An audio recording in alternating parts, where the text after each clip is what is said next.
By the Azam Part 279. Thereafter, in late August 1945, Wavell went to England for consultation with the new government, to return only a month later in September. Fresh elections for the central and provincial legislatures were announced soon after, and it was also then announced that the steps towards the self-government and the creation of a constitution-making body will follow these elections. For the Congress, resuming office in the province was now not at all a possibility. Certainly, resuming office in the provinces was now not at all a possibility, certainly not under the circumstances of pending elections. And this became yet another lost opportunity.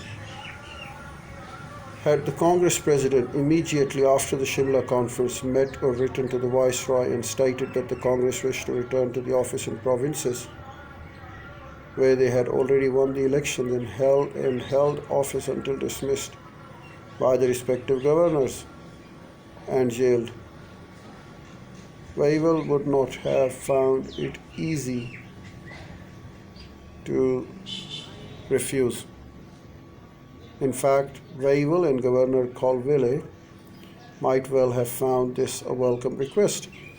However, Congress leaders post-Shimla reverted, familiar with the path of protest and agitations, not recognizing India's greatly altered circumstances. Wavell, somewhat perturbed by the conduct of most of the prominent Congress leaders, termed these agitations as bordering on the seditious. Then followed the decision to dissolve the provincial legislature taken at the Governor's Conference of August 1945.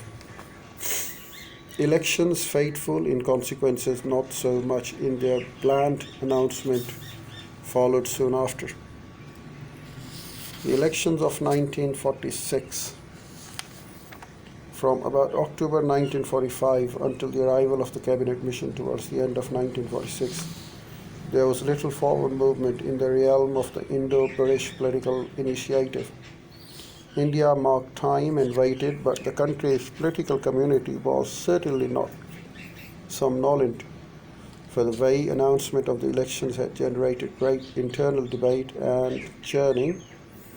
The future, to a significant extent, now depended on the results of these elections.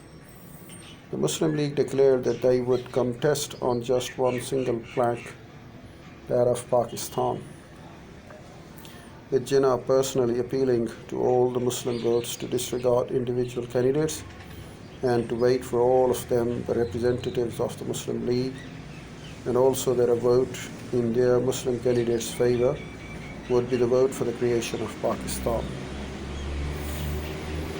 The first poll was the Central Legislative Assembly. By the end of December 1945, its results were announced. Muslim League won all the Muslim seats. Amazing. Muslim League won all the Muslim seats, polling 90% of that vote. The Congress success were in the Hindus' general seats. Of these, it won 57 of the 62 seats. This battle of Muslim allegiance to sustain Jinnah's assertions of being the sole spokesman had been won by the Muslim League decisively. Thereafter, upon Jinnah's call, Muslims observed 11 January 1946 as a victory day throughout the country. Elections to the provincial assemblies followed. The Muslim League once again came out successful in every province except the NWFP. The tabulated results at Appendix 12 are telling in the message they transmit. The Muslim League commands the allegiance to the Muslim voters. On any questioning now. In Punjab, 4 of the members elected on different platforms joined the League after the results had been announced. The Muslim League demonstrated incontrovertible electoral proof that it had an overwhelming support in what it claimed as its sole preserve, the Muslim electorate of India. Elections having been completed, the political tussle for Pakistan now resumed with renewed vigor and added bitterness.